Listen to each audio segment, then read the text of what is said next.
MP high court ने खुद मामले का संज्ञान लेते हुए भाजपा नेता राज्य मंत्री विजय शाह पे 4 घंटे के अंदर एफआईआर दर्ज करने का आदेश दिया, क्योंकि उन्होंने सोफिया कुरैशी को आतंकी कहा था। हालांकि उन्होंने नाम नहीं लिया था अपने उस भाषण में, लेकिन इशारा उनका सोफिया कुरैशी पे ही था। उनका बयान यूं था कि प्रधानमंत्री जी ने आतंकी हमलों को जवाब देने के लिए उनके ही बहन को भेजा, जबकि हम सभी को पता है कि किस तरह से भारत की बेटी कर्नल सोफिया कुरैशी ने ऑपरेशन सिंदूर संबंध में भारत की बातें रखी कि किस तरह से भारत के सैनिक जवाब दे रहे हैं उन आतंकी हमलों का। कोर्ट ने यह भी कहा कि मंत्री का बयान कैंसर जैसा खतरनाक और नुकसानदेह है। मंत्री का ये बयान कि कर्नल कुरैशी उन आतंकियों की बहन है जिन्होंने पहलगाम पे हमला किया, यह अलगाववादी सोच को बढ़ावा देता है। इससे भारत के संप्रभुता, एकता, अखंडता को सीधा खतरा पैदा होता है। भारतीय सेना शायद इस देश की ऐसी संस्था है जो ईमानदारी, मेहनत, बलिदान, निस्वार्थ सेवा और बेमिसाल बहादुरी का प्रतीक है, जिससे इस देश का हर नागरिक जुड़ाव महसूस कर सकता है।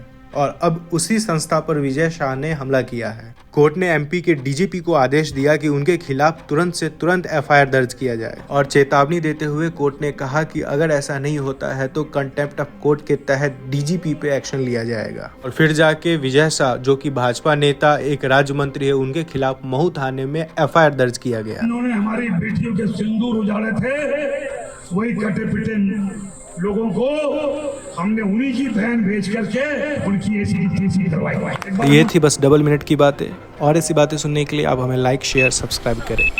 शुक्रिया।